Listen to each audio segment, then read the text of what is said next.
Our conservative estimate is that at least 1,400 individual children in Rotherham were victims of sexual exploitation over the 16 years. By victims, we are not talking about children who were at risk of sexual exploitation, who were friendly with victims, or who moved in the same circle. The 1,400 victims are those who had actually experienced sexual exploitation, as I have just defined it. We estimate that 1/3 of them were already known to services on account of neglect or child protection.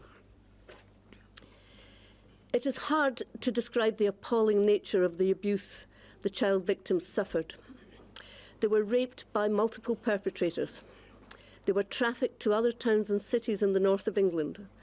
They were abducted, beaten, and intimidated.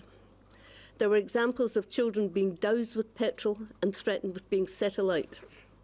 They were threatened with guns, made to witness brutally violent rapes, and threatened they would be the next if they told anyone.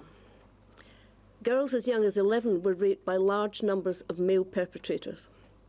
The detail of this information and the 15 pen pictures of exploited children, which we include in Chapter 5 of the report, were all taken from official records, files, and minutes. And we could have described many other children whose experiences were just as awful. Evidence of sexual exploitation of children in Rotherham emerged in the middle to late 1990s.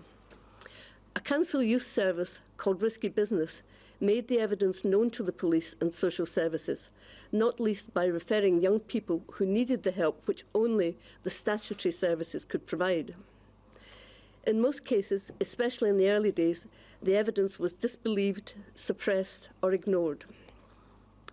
In the early to mid-2000s, sexual exploitation seemed to have little priority in either service. Child victims were often blamed for what had happened to them, while no action was taken against the perpetrators. It did not seem to occur to many of those involved that any kind of sexual activity with a child is a crime, meriting investigation and prosecution. In Chapter 10, we set out the findings of 3 reports which described the nature and growing extent of sexual exploitation in Rotherham in the early 2000s. The reports were submitted to the police and social services and were ignored. In one case, the author was punished for speaking truth to power.